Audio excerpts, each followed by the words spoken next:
اور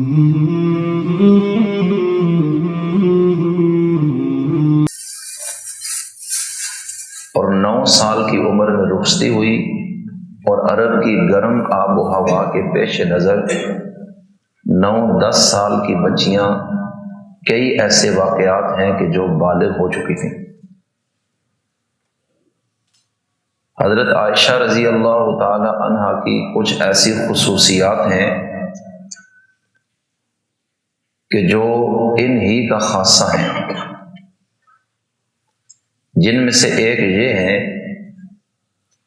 کہ نبی کریم علیہ السلام کی جتنی شادیاں بھی ہوئیں ان میں سے صرف سیدہ عائشہ ہی ہیں جو کنواری تھیں، باقی تمام ازواج مطہرات یا تو بیوہ تھیں یا مطلقہ تھیں۔ اور حضرت عائشہ رضی اللہ تعالی عنہا کی یہ خصوصیت تھی کہ ان کی شادی سے پہلے ہی اللہ تعالیٰ کے عظیم فرشتے حضرت جبرائیل امین علیہ السلام بارگاہ رسالت میں آئے اور ایک ریشمی کپڑے میں تصویر لپیٹ کر اللہ کے رسول کے سامنے پیش کی، اور کپڑا ہٹا کر ایک تصویر دکھائی، اور وہ تصویر حضرت عائشہ کی تھی جو وہ جنت سے لے کر آئے، اور انہوں نے یہ بات بتائی کہ اللہ تعالیٰ نے اس خاتون کو آپ کی بیوی بنانے کا فیصلہ کر لیا۔ حضرت عائشہ رضی اللہ تعالی عنہا وہ عظیم ہستی ہیں کہ جب ان کے بستر پر اللہ کے رسول آرام فرماتے اس وقت بھی اللہ نے قرآن کریم کی وحی اتاری، اور یہ ان کا خاصہ ہے۔ حضرت عائشہ رضی اللہ تعالی عنہا نے نبی کریم علیہ السلام سے 2210 احادیث روایت کی ہیں، اور ان صحابہ کرام کی فہرست میں ہیں جنہوں نے اللہ کے رسول علیہ السلام سے زیادہ احادیث سن کر آگے پہنچائی ہیں۔ ان صحابہ کو کہتے ہیں کثیر الروایات۔ سب سے زیادہ احادیث حضرت ابو ہریرہ رضی اللہ تعالی عنہ نے روایت کی ہیں، اس کے بعد حضرت عبداللہ ابن عمر، پھر حضرت انس ابن مالک، اور پھر حضرت عائشہ صدیقہ رضی اللہ تعالی۔ حضرت ابو ہریرہ کی مرویات 5000 سے زائد ہیں، اور حضرت عبداللہ ابن عمر رضی اللہ عنہ کی مرویات 2500 سے زائد ہیں، اور حضرت انس اور حضرت عائشہ رضی اللہ عنہ کی روایات تقریباً 2500 کے قریب بنتی ہیں، اور یہ بہت بڑا علمی ذخیرہ ہے جس میں شرعی، فقہی، اجتہادی مسائل تفصیل سے بیان ہوئے ہیں۔ 9 سال کی عمر میں ان کی رخصتی ہوئی، اور 9 سال اللہ کے رسول علیہ السلام کے نکاح میں رہی۔ 11 ہجری میں رسول کائنات نبی کریم صلی اللہ علیہ وسلم کا انتقال ہوا۔ اس وقت حضرت عائشہ رضی اللہ تعالی عنہ کی عمر 18 سال تھی، گویا کہ عین جوانی میں بیوہ ہو گئی، اور چونکہ پیغمبر کی بیویاں امت کی مائیں ہیں، اس لیے ان کا حکم اور عورتوں سے مختلف ہے۔ اگر کوئی ایمان والا شخص مر جائے، اس کی بیوی عدت گزار کر کہیں اور نکاح کرنا چاہے اس کو اجازت ہے، لیکن اللہ کے رسول کی بیویوں کے لیے یہ قانون نہیں ہے، کیونکہ امت کے ساتھ ان کا رشتہ ماں کا ہے۔ اللہ تعالیٰ نے قرآن کریم میں ذکر کیا، اس لیے نبی کی بیوی نبی کی وفات کے بعد بھی کسی اور سے نکاح نہیں کر سکتی۔ تقریباً 47 سال حضور کی وفات کے بعد 47 سال تک حضرت عائشہ اس دنیا میں رہیں، خلفائے راشدین کا زمانہ بڑی تفصیل کے ساتھ انہوں نے دیکھا۔ صحابہ کرام کے آپس میں حضرت علی اور معاویہ رضی اللہ عنہما کے درمیان جو جنگ و جدل کے معاملات بن گئے ان سے بھی خوب واقف تھی، اور سن 58 ہجری میں 17 رمضان المبارک کو عشاء کی نماز کے وتر پڑھ کر سخت بیماری کی حالت میں انتقال کیا، اور ان کی نماز جنازہ اس وقت کے مدینہ کے قائم مقام حاکم اور گورنر حضرت ابو ہریرہ نے پڑھائی، اور ان کے بھانجوں نے ان کو مدینہ منورہ میں جنت البقیع کے قبرستان میں دفن کیا، اور آج بھی حضرت عائشہ کی قبر مبارک اسی مقام پہ۔ تو میں عرض یہ کرنا چاہتا ہوں کہ سیدہ عائشہ رضی اللہ تعالی عنہ کا اتنی کم عمری میں اللہ کے رسول کے نکاح میں آنا، یہ دراصل بہت سارے حکمتوں سے بھرا ہوا تھا۔ ایک تو یہ کہ جس ماحول میں اللہ کے رسول نے اعلان نبوت کیا، اس ماحول میں لکھنے پڑھنے کا رواج نہیں تھا، حتیٰ کہ اعلان نبوت کے وقت پورے عرب میں 17 لوگ تھے جو لکھ پڑھ سکتے تھے، جن میں سے ایک عورت تھی شفا بنت عبداللہ جو لکھ پڑھ سکتی تھی، 16 مرد تھے اور ایک عورت تھی، تو عورتوں میں تو تعلیم نہ ہونے کے برابر تھی۔ اس لیے اللہ کی مشیت نے یہ فیصلہ کیا کہ آپ کے نکاح ایک سے زائد ہوں، تاکہ مختلف خاندانوں کی عورتوں کے ذریعے آپ کا علم عورتوں تک منتقل ہو سکے۔ اور یہ ایک ایسی حکمت تھی جس وجہ سے آپ کو دنیا میں بھیجا گیا، اور اس کے بغیر اور کوئی راستہ نہیں تھا کہ عورتوں میں آپ کا علم کس طرح منتقل ہوگا۔ اس لیے کہ جب آپ گھر سے باہر ہیں تو ہزاروں لوگ آپ کی زندگی کا مشاہدہ کر رہے ہیں، آپ کے معمولات، اقوال، اعمال، افعال کو دیکھ کر امت کو بتا رہے ہیں کہ اللہ کے رسول نے یہ کام یوں کیا اور یہ بات یوں ارشاد فرمائی۔ تو گھر سے باہر کی زندگی کے تو ہزاروں گواہ ہیں، اور وہ مرد ہیں جو دیکھ رہے ہیں، اور وہ تو دنیا کے لوگوں تک پیغام پہنچائیں گے۔ لیکن آپ کی گھر کی زندگی جو امت کے لیے نمونہ ہے، اس کے لیے کون لوگ ہوں گے کہ جن کو اللہ چنے اور وہ حضور کی ایک ایک بات کو نوٹ کر کے آگے امت تک پہنچائیں۔ اس کے لیے اللہ تعالیٰ نے ازواج مطہرات کو چنا، اور ان میں بھی سب سے ذہین اور فطین، حاضر جواب، معاملہ فہم اور بات کی تہ تک پہنچ جانے والی، سب سے زیادہ صاحب علم اور فراست حضرت سیدہ عائشہ تھی۔ نبی کریم علیہ السلام کا ان کے ساتھ بڑی محبت کا تعلق تھا، اور حضور کی تمام بیویوں میں سب سے زیادہ محبوب ترین بیوی تھی اللہ کے رسول کی نظر میں۔ حتیٰ کہ ایک حدیث میں آتا ہے کہ اللہ کے رسول نے خود فرمایا کہ عورتوں میں سب سے زیادہ محبت مجھے عائشہ کے ساتھ ہے، اور مردوں میں سب سے زیادہ محبت مجھے عائشہ کے والد ابو بکر کے ساتھ ہے۔ تو اس گھر پر بڑی خاص نظر تھی اللہ کے رسول کی۔ اور یہ پچھلے جمعے میں نے یہ بات عرض کی کہ اللہ کے رسول کی زندگی میں جو پہلی شادی ہوئی، اس وقت حضور کی عمر تھی 25 سال۔ کتنی عمر تھی؟ اور جس عورت سے ہوئی ان کی عمر تھی 40 سال، اور ان کا نام تھا سیدہ خدیجہ الکبریٰ رضی اللہ تعالیٰ عنہ۔ اور پیغام نکاح بھی انہوں نے خود دیا تھا، اللہ کے رسول کی سیرت اور کردار اور کریکٹر سے متاثر ہو کر کہ میں آپ سے شادی کرنا چاہتی ہوں۔ اللہ کے رسول ایک غریب آدمی تھے اور وہ بڑی پیسے والی تھی، اور انہوں نے خود خواہش کا اظہار کیا، اور اللہ کے رسول نے اس پیغام نکاح کو قبول کیا۔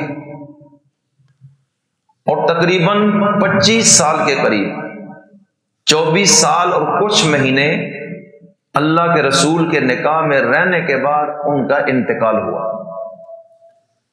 حضور علیہ السلام کی عمر 50 سال میں تھی تو حضرت خدیجہ کی عمر 65 سال میں پہنچ چکی تھی کہ ہجرت سے 3 سال پہلے مکہ ہی میں ان کا انتقال ہوا۔ تو اب 25 سال سے لے کے 50 سال کی عمر تک کہ جوانی بھی گزر گئی اور اب آپ 50 سال کی عمر میں داخل ہو گئے، لیکن اتنے زمانے تک آپ نے دوسری شادی نہیں کی۔ اور جب حضرت خدیجہ کا انتقال ہو گیا تو آپ کی جو بیٹیاں تھیں حضرت زینب، رقیہ، ام کلثوم، فاطمہ رضی اللہ عنہن، یہ حضرت خدیجہ ہی سے تھی، اور حضور علیہ السلام کے 2 بیٹے بھی حضرت خدیجہ سے تھے، اور گھر میں کوئی اور ذمہ دار نہیں تھا جو ان بچوں کی کفالت کر سکے، اور باہر کی ذمہ داری بھی تبلیغ اور دعوت کی آپ کے سر تھی، اور پورے مکہ میں ایک طوفان تھا مخالفت کا۔ این اس موقع پر حضرت عثمان ابن مظعون رضی اللہ عنہ حضور کے ایک صحابی ہیں، ان کی بیوی حضرت خولہ اللہ کے رسول کے پاس آئیں۔ انہوں نے کہا کہ آپ شادی کر لیں، حضرت خدیجہ کا انتقال ہو گیا تو 2 رشتے میری نظر میں ہیں، اگر آپ کسی بیوہ سے شادی کرنا چاہتے ہیں بڑی عمر کی عورت تو وہ رشتہ بھی موجود ہے، اور اگر کسی کمواری سے شادی کرنا چاہتے ہیں تو وہ رشتہ بھی موجود ہے۔ نبی کریم علیہ السلام نے پوچھا کون سے ہیں؟ انہوں نے ایک تو حضرت سودا کا نام لیا کہ وہ بڑی عمر کا رشتہ ہے، اور اگر آپ چاہیں تو شادی وہاں بھی ہو سکتی ہے، اور دوسرا آپ کے دوست اور بھائی ابو بکر کی بیٹی عائشہ ہے، اور وہ کمواری لڑکی، اگر آپ چاہیں تو وہاں بھی رشتے کی بات ہو سکتی ہے۔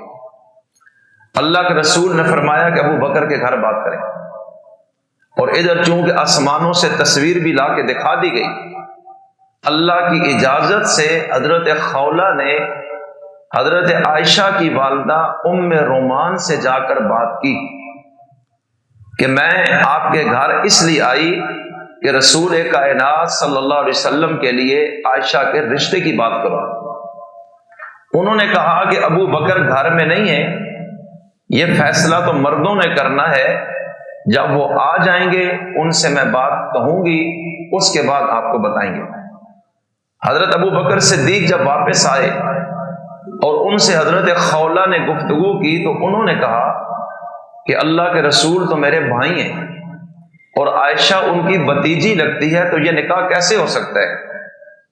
حضرت خولہ نے جب یہ بات اللہ کے رسول کو بتائی، چونکہ صدیق اور نبی کا جو تعلق تھا، اخوت اور بھائی چارے کا رشتہ، یہ تقریباً 20 سال پرانا تھا، اور سارے مکہ کے لوگوں کو پتا تھا کہ یہ بھائیوں سے بڑھ کے ہر وقت یہ اکٹھے ہوتے ہیں اور ایک دوسرے پر فدا ہیں۔ تو حضرت صدیق اکبر نے جب وہ بات پیش کی تو اللہ کے رسول نے جواب دیا کہ وہ میرے دین کے بھائی ہیں، حقیقی بھائی نہیں، اس لیے یہ رشتہ ہو سکتا ہے، شرعی طور پر اس میں کوئی پرابلم نہیں ہے۔ تو حضرت صدیق اکبر نے فوراً ہاں کر دی کہ میرے لیے اس سے بڑھ کر اور کوئی سعادت نہیں۔ تو توجہ کیجئے، تو ایک رشتہ حضرت سودا کے ساتھ ہوا کہ وہ بڑی عمر کی ہیں اور بچوں کو سنبھالیں گی، اور ایک رشتہ حضرت عائشہ کے ساتھ بھی ہوا۔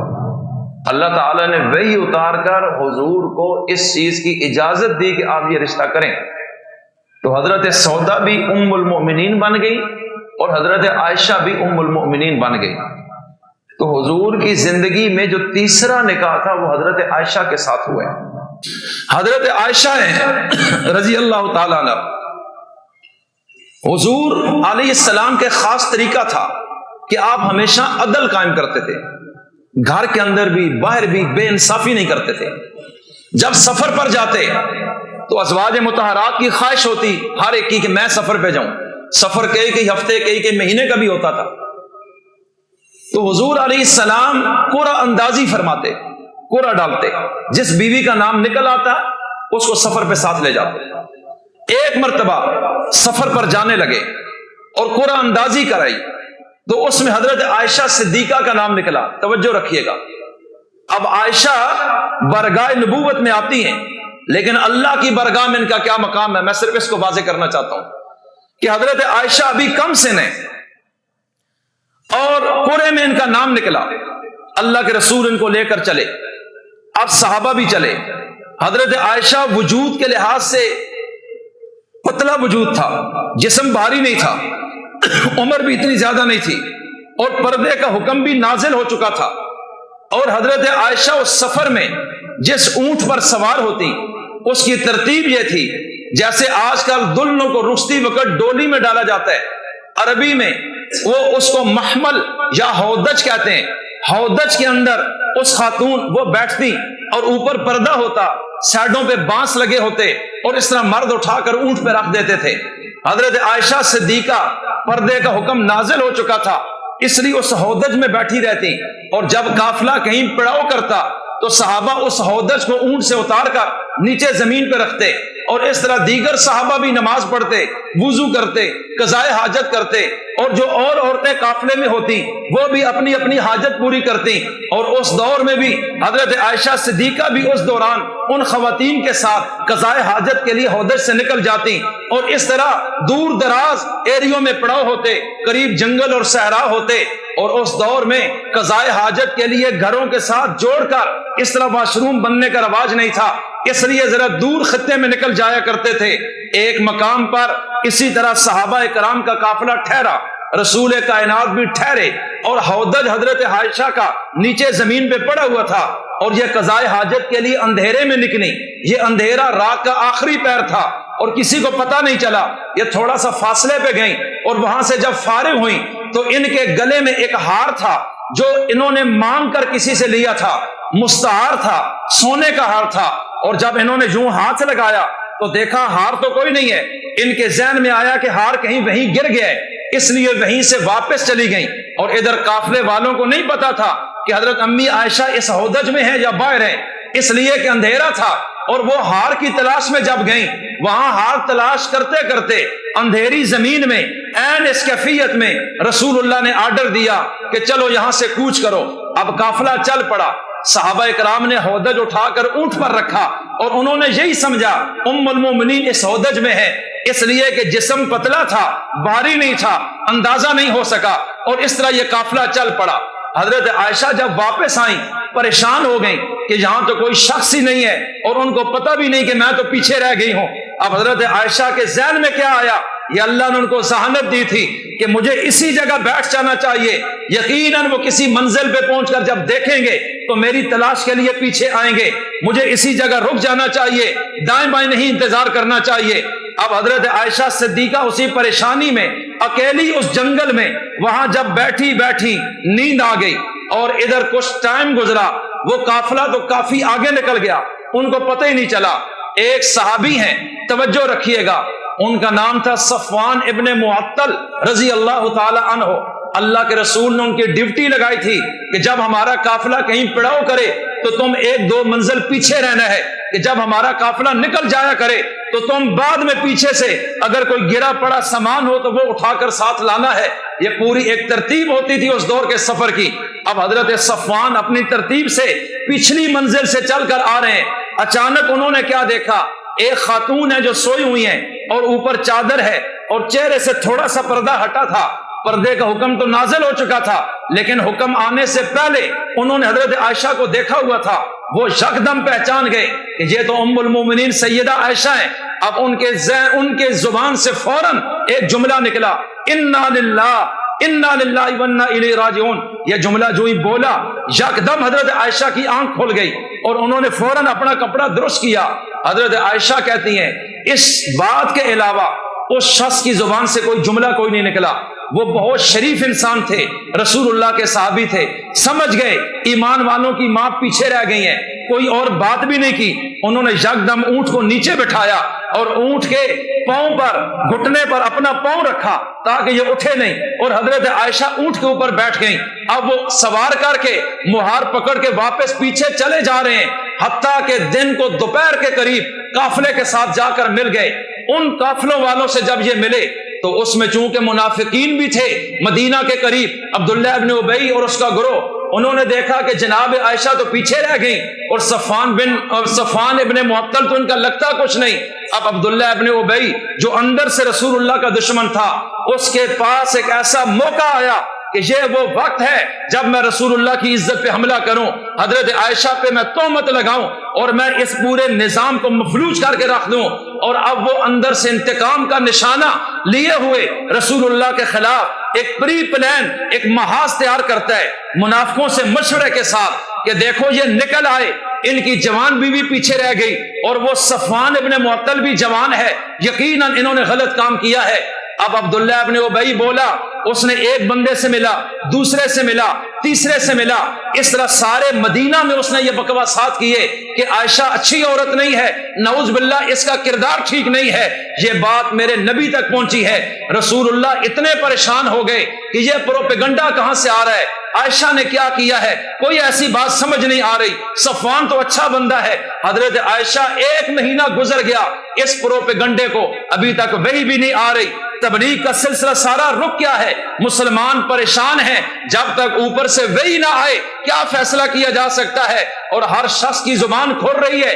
اتنا پروپیگنڈا ہوا کہ مدینہ میں کچھ مخلص صحابہ بھی اس پروپیگنڈے کا شکار ہو گئے کہ ہو سکتا ہے کوئی ایسی بات ہوئی ہو۔ توجہ کیجئے گا، حضرت عائشہ کو اس بات کا کچھ بھی پتا نہیں تھا کہ میرے اوپر اتنا بڑا بہتان ہے۔ یہ رسول اللہ کے گھر میں یہ کہتی ہیں میں کچھ بیمار ہوئی اس سفر سے واپسی پر، اور رسول اللہ گھر میں آتے تھے، عام دنوں میں تو جب بھی آتے محبت کی بات کرتے، ہنستے تھے، مذاق کرتے تھے، لیکن میں کئی دنوں سے دیکھتی ہوں کہ رسول اللہ کے چہرے پہ مسکراہٹ نہیں ہے۔ رسول گھر میں آ کے کہتے ہیں السلام علیکم، میں جواب دیتی ہوں، بس اتنا پوچھتے ہیں طبیعت اب کیسی ہے، میں بتا دیتی ہوں کہ اب طبیعت ایسی ہے، اس سے آگے کوئی بات ہی نہیں کرتے۔ اور میں خود حیران ہوں کہ میرے ساتھ ان کا رویہ کچھ اس طرح کا کیوں ہے، واللہ عالم کیا مسئلہ بن گیا ہے، لیکن مجھے کوئی پتہ نہیں تھا کہ باہر کچھ معاملہ بن گیا ہے۔ ایک دن ایسے ہوا کہ میں گھر سے نکلی قضائے حاجت کے لیے، باہر کی آبادی میں میرے ساتھ ایک صحابیہ ہیں، حضرت ام مستح، بڑی عمر کی عورت ہیں۔ جب ہم وہاں سے واپس آ رہی ہیں، اندھیرا تھا، تو ان کا دوپٹہ ہے، چادر ہے، ان کے پاؤں میں الجھ گئی اور وہ گرنے لگی، تو یکدم ان کی زبان سے نکلا اپنے بیٹے مستح بن اساسہ جو صحابی ہیں بدری، ان کے بارے میں ماں کہنے لگی کہ اللہ مستح کو تباہ کرے کہ وہ کیسی باتیں کر رہے آپ کے بارے میں۔ اب وہ مخلص صحابی ہے، وہ بھی اس پروپیگنڈے میں آ گئے کہ لوگ یہ کہتے ہیں تو واقعی یہ بات ایسی ہو سکتی ہے۔ تو ام مستح نے کہا کہ اللہ تباہ کرے مستح کو کہ جس نے اس طرح کی بات کو پھیلا دیا۔ حضرت عائشہ نے کہا کہ مستح کو کیوں ایسے کہتی ہیں، وہ تو صحابی ہیں، بدری ہیں، اور جو بدر میں شریک ہوئے ان سب کے سارے گناہ رب نے معاف کیے۔ انہوں نے کہا تم اتنی بھولی بھالی ہو، تمہیں نہیں پتا 1 مہینے سے کیا قیامت برپا ہے مدینہ میں، اور صحابہ کی کیا کیفیت ہے، اور رسول اللہ پہ کیا غم ٹوٹ پڑا ہے۔ انہوں نے کہا مجھے تو کوئی پتا نہیں ہے۔ کہا کہ یہ الزام لگا تیرے اوپر، اور عبداللہ ابن ابی اس کا بانی ہے، اور سارے مدینہ میں آج یہ آوازیں اٹھ رہی ہیں۔ بس یہ جملہ سننا تھا۔ حضرت عائشہ کہتی ہیں کہ مجھے تو ہوش ہی کوئی نہیں رہا۔ اب میں اپنے گھر میں آتی ہوں، اور پھر تو میں جو ہی پہنچی رسول اللہ تشریف لائے، میرے آنسو گر رہے ہیں، میں نے اور کوئی جملہ نہیں بولا۔ میں نے کہا مجھے اجازت دیں، میں اپنے امی ابو کے پاس جانا چاہتی ہوں کچھ دن کے لیے۔ رسول اللہ نے فرمایا چلے جاؤ۔ اب کہتی ہیں جب میں وہاں پہنچی تو پھر وہ رات سے لے کے صبح تک 1 منٹ میرا ایسا نہیں گزرا کہ جب میرے آنسو نہ گر رہے ہوں۔ سارا دن روتی رہی، سارا رات روتی رہی، میری ماں مجھے دیکھ کر رو رہی ہے، میرا باپ بھی رو رہا ہے، لیکن کوئی کر کچھ نہیں سکتا۔ میں نے کہا کہ میرے اندر تو ایسا قصور نہیں، اور یہ لوگ کیوں میرے بارے میں ایسی باتیں کر رہے ہیں۔ آخر اتنا یہ روئی کہ ایک وقت ایسا آیا کہ رسول اللہ نے اتنی پریشانی کے عالم میں مسجد نبوی میں صحابہ کو اکٹھا کیا۔ آپ منبر پر کھڑے ہو گئے، آپ نے کہا میرے صحابہ، مجھے رب نے یہ کہا ہے کہ میں ہر مسئلے میں تم سے مشورہ کروں، مجھے کچھ نہیں پتا کہ عائشہ کا قصور ہے یا نہیں ہے، لیکن یہ میرے رب کا فیصلہ ہے۔ لیکن آج میں تم سے مشورہ چاہتا ہوں، مجھے کوئی رائے قائم کرنی چاہیے، مجھے تم بتاؤ اس مسئلے میں تم کیا رائے دیتے ہو۔ اب جب یہ گفتگو ہوتی ہے توجہ کیجئے گا، ایک صحابی ہیں، اللہ کے رسول ان سے پوچھتے ہیں اس بارے میں تم کیا کہتے ہو؟ انہوں نے کہا یا رسول اللہ میں تو عائشہ میں ایسی بات دیکھتا نہیں، وہ تو بہت اچھی عورت ہے۔ تیسرے سے پوچھا، ابو بکر صدیق سے پوچھا آپ کیا کہتے ہیں اس واقعے کے بارے میں؟ انہوں نے کہا یا رسول اللہ وہ میری بیٹی ہے، مجھے تو نہیں پتا، میں کیوں کہہ دوں کہ وہ بے قصور ہے، حالانکہ مجھے پتا نہیں، اور اگر میں کہہ دوں وہ واقعی بے قصور ہے تو لوگ کہیں گے باپ بیٹی کی طرفداری کرتا ہے، اور اگر وہ قصوروار ہے تو مجھے پھر بھی پتا نہیں ہے، لیکن جو فیصلہ آپ کریں گے میں اس فیصلے کو تسلیم کروں گا۔ اب اللہ کے رسول نے حضرت علی المرتضیٰ سے پوچھا اے علی آپ میرے بھائی ہو، آپ بتاؤ ایک مہینے سے یہ کیفیت غم ہی غم ہے، آنسو ہی آنسو ہیں، پریشانی پریشانی ہے، ہر طرف پروپیگنڈا ہے، مدینہ کی فضا مقدر ہو گئی ہے، علی تم کیا کہتے ہو؟ حضرت علی رسول اللہ کو پریشان نہیں دیکھ سکتے تھے، انہوں نے کہا یا رسول اللہ عورتوں کی کمی نہیں، اگر آپ سمجھتے ہیں مسئلہ خراب ہے، لوگوں نے اتنا گند ڈال دیا ہے تو یا رسول اللہ کہیں اور شادی کر لیں، اس پریشانی سے نکلیں۔ حضرت عائشہ کہتی ہیں کہ حضرت علی کی یہ بات ہمیشہ میرے دل میں چپتی رہی کہ حضرت علی نے یہ جملہ کیوں بول دیا، لیکن رسول کائنات صلی اللہ علیہ وسلم یہ بات سن کر بھی مطمئن نہیں ہوئے، کہا علی یہ کوئی ایسا جواب نہیں جس سے میرے دل میں ٹھنڈ پڑ جاتی ہو، مجھے تو وہ جواب چاہیے جس سے مسئلہ واضح ہو جائے۔ اور ادھر حضرت امیر المومنین جناب عمر بن خطاب کھڑے ہیں، ان پہ سکتے کی کیفیت ہے، غیرت مند بیٹا جب ماں پہ زنا کی تہمت لگے اس کی کیا کیفیت ہو جاتی ہے۔ حضرت عمر اس پوزیشن میں تھے، تلوار اٹھا کے کھڑے ہیں کہ جس نے یہ جملہ بولا کہ حضرت عائشہ غلط ہیں میں اس کی گردن اڑا کے رکھ دوں گا، میں یہ جملہ سننا بھی برداشت نہیں کروں گا۔ میرے نبی نے کہا عمر تم بتاؤ نا تمہاری کیا رائے ہے، ایک مہینے سے یہ طوفان برپا ہے۔ حضرت عمر شکدم بولے یا رسول اللہ میرے دو سوال ہیں آپ سے، مجھے پہلے سوال کا یہ جواب دیں کہ یہ عائشہ سے نکاح آپ نے اپنی مرضی سے کیا ہے یا اللہ کی مرضی سے؟ کہا اللہ کی مرضی سے۔ کہا پھر دوسرا سوال یہ ہے کیا رب کو یہ نہیں پتا تھا کہ نبی پاک ہے تو بیوی بھی پاک ہونی چاہیے، پاک نبی کو ناپاک بیوی رب نے کیسے دی ہے؟ تو نبی نے کہا کھل کے بولو کیا کہنا چاہتے ہو؟ کہا کہ یہ فیصلہ عمر کی زبان نہیں عمر کی تلوار کرے گی، وہی جو بھی آتی ہے مجھے پتا نہیں رب کیا اتارتا ہے، لیکن میں تلوار اٹھا کر اعلان کر رہا ہوں سبحانک ھذا بہتان عظیم کہ اللہ بھی پاک ہے، عائشہ بھی پاک ہے، یہ بہت بڑا الزام ہے، اس کے بعد جس نے یہ بکواس کی میں اس کو قتل کر دوں گا۔ بس یہ جملہ بولنا تھا، میرے نبی نے فرمایا اے عمر رب تو سے راضی ہو، تو نے مصطفیٰ کے دل میں ٹھنڈ ڈال دی ہے۔ ساری مسجد کا ماحول چینج ہو گیا۔ اب نبی وہاں سے اٹھے، حضرت عائشہ کے گھر میں آتے ہیں، صدیق اکبر کے گھر میں۔ عائشہ کہتی ہے میں تو مصلی پہ رو رہی ہوں، میں جو ہی بیٹھی میں قبلے کی طرف منہ کر کے میری تو نیندیں اڑ گئی ہیں، میرے ماں باپ سمجھ رہے تھے ہماری بیٹی رو رو کے اپنا کلیجہ پھاڑ دے گی، لیکن میں اپنی ماں کو کہتی ہوں تم کیوں نہیں بولتی ہو کہ میری بیٹی صحیح ہے، اپنے والد کو کہتی ہوں کہ تم کیوں نہیں بولتے ہو کہ تمہاری بیٹی پاک دامن ہے، لیکن وہ بھی پریشان ہیں کہ ہم کیا بات کر سکتے ہیں، بات تو اللہ اور اس کے رسول کی ہونی ہے۔ تھوڑی دیر بعد رسول اللہ آتے ہیں، عائشہ کہتی ہیں میں مصلی پہ ہوں، رسول اللہ آ کے بیٹھے، آپ نے تشہد پڑھا، اما بعد کے بعد کہا عائشہ سنو اگر تمہارا قصور ہے توبہ کرو اللہ معاف کرے گا، اور اگر بے قصور ہو تو مجھے وضاحت دے دو۔ عائشہ کہنے لگی اب میں آپ کے سامنے کوئی صفائی پیش نہیں کروں گی، میری آپ سے کوئی بات ہی نہیں ہے۔ عائشہ نے غصے میں منہ پھیر لیا کہ اتنے دن مجھ پہ الزام لگا اور آج بھی آپ مجھ سے صفائی پوچھ رہے ہیں، آپ اللہ سے پوچھیں جس نے میری تصویر آسمانوں سے اتاری ہے کہ عائشہ اچھی ہے یا گندی ہے۔ بس یہ جملہ عائشہ نے بولنا تھا کہ نبی پر یکدم پسینہ طاری ہوا، آپ پر وہی آنا شروع ہو گئی۔ اسی مجلس میں رب نے پارہ 18 میں سورہ نور کی 10 آیتیں اتار کے اللہ نے وہی جملہ بولا ہے جو حضرت عمر نے مسجد میں بولا ہے، اور اللہ نے اعلان کیا ہے سبحانک ھذا بہتان عظیم کہ رسول بھی پاک ہے، خدا بھی پاک ہے، پیغمبر کی بیٹی عائشہ صدیقہ بھی پاک ہے۔ اور اللہ نے کہا نبی سنو الخبیثات للخبیثین والخبیثون للخبیثات، خبیث مردوں کے لیے خبیث عورتیں ہوتی ہیں، خبیث عورتوں کے لیے خبیث مرد ہوا کرتے ہیں، والطیبات للطیبین، اور جو پاکیزہ عورتیں ہیں ان کے لیے پاکیزہ مرد ہوتے ہیں، اور جو پاک مرد ہوں ان کے لیے پاک عورتیں ہوتی ہیں۔ آپ پاک ہیں تو ناپاک بیوی میں آپ کے نکاح میں کیسے لا سکتا ہوں؟ اولئک مبرؤون مما یقولون، توجہ کیجئے گا، عائشہ کا یہ مرتبہ ہے، پیغمبر کی بیوی ہیں، مومنوں کی ماں ہیں، ام المومنین ہیں، ازواج مطہرات میں سے ہیں، کہ جب حضرت یوسف پہ زنا کا الزام زلیخا نے لگایا ہے تو مصر کا بچہ بنگوڑے میں بولا ہے، اور جب وہاں بنی اسرائیل کے اللہ کے ولی ابن جریج پہ زنا کا الزام لگا ہے تو اس وقت اس کی صفائی بنی اسرائیل کے ایک بچے نے دی ہے، اور جب حضرت عیسیٰ کی والدہ حضرت مریم پر یہودیوں نے زنا کا الزام لگایا ہے تو ماں کی گود سے عیسیٰ صفائی کے لیے بولا ہے۔ لیکن میں قربان حضرت عائشہ کی عزت پہ کہ جب عائشہ پہ الزام آیا ہے تو دنیا میں کوئی نہیں، آسمانوں سے خود عائشہ کی صفائی کے لیے بولا ہے۔ تو حضرت عائشہ پاک ہیں، ایمان والوں کی ماں ہیں۔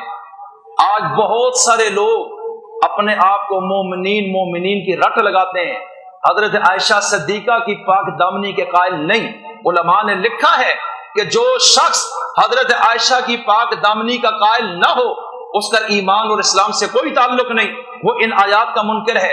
اللہ کہتے ہیں ان الذین جاؤوا بالافک عصبۃ منکم، سورہ نور آیت 11، کہ یہ ایک جتھا تھا جو جھوٹا بہتان گھڑ کر لایا حضرت عائشہ پر لگانے کے لیے۔ پھر آگے اللہ فرماتا ہے اے ایمان والو، جب تم نے یہ بہتان سنا تھا اسی لمحے تم نے کیوں نہیں کہہ دیا کہ یہ جھوٹ ہے؟ تم کیوں انتظار کرتے رہے میری وحی کا؟ کیا عائشہ کا تمہیں پتہ نہیں ہے کہ وہ کتنی پاک خاتون ہے اور کتنی مرتبے والی ہے؟ پھر آگے جا کر رب نے یہ اعلان کیا کہ جب تم نے یہ سنا تھا تو اس وقت اپنی زبان سے یہ جملہ فوراً ہی کیوں نہیں بول دیا سبحانک ھذا بہتان عظیم، کہ یہ بہت بڑا بہتان ہے، میری وحی کا انتظار تم نے کیوں کیا ہے؟ یعنی بتانا یہ چاہتے ہیں کہ عائشہ اس مرتبے کی عورت ہے کہ تم ایمان والوں کو امی عائشہ کے دفاع میں کھڑا ہو جانا تھا۔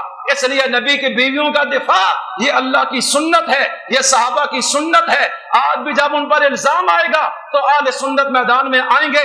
پھر حضرت عمر نے جو احسان کیا امی عائشہ پر کہ وہی آنے سے پہلے ان کی صفائی ببانگ دہل بیان کر دی، حضرت عائشہ کہتی ہیں میرے دل میں ہمیشہ یہ بات رہی میں عمر کا احسان کیسے اتاروں۔ پھر ایک وقت آتا ہے حضرت عمر شہید ہوتے ہیں، اپنی وفات سے پہلے اپنے بیٹے کو بھیجا کہ امی عائشہ سے جا کے بات کرو، آپ کے حجرے میں نبی کی قبر ہے، ابو بکر کی قبر ہے، یہ جنت کا ٹکڑا ہے، حضرت عیسیٰ کی قبر کی جگہ بھی ہے، ایک قبر کی جگہ اور بھی ہے، اگر آپ اجازت دیں عمر کی یہ خواہش ہے کہ میرے مرنے کے بعد میری قبر نبی کے ساتھ آپ کے حجرے میں بن جائے۔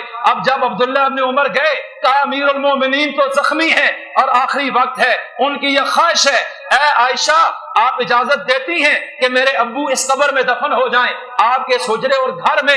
حضرت عائشہ نے اس وقت جواب دیا کہ یہ قبر کی جگہ تو میں نے اپنے لیے رکھی تھی لیکن میں عمر کے آگے انکار نہیں کر سکتی، اس لیے کہ عمر کا وہ جو احسان ہے میرے اوپر اس کو میں کبھی نہیں اتار سکی۔ تو اب عمر کے اس احسان کو اتارنے کے لیے عائشہ اپنی طرف سے جنت کا ٹکڑا عمر کو انعام میں دینا چاہتی ہے۔ تو حضرت عائشہ نے اپنی قبر کی جگہ قربان کی حضرت سیدنا عمر کے لیے، اور آج اس احسان کے نتیجے میں حضرت عمر اسی حضرت عائشہ کے حجرے میں دفن ہے۔ اللہ تعالی ہمیں ان مقدس شخصیات کے مرتبے کو سمجھنے کی اور ان کی سیرت کے پیچھے چلنے کی توفیق عطا فرمائے۔ وما علینا الا البلاغ المبین۔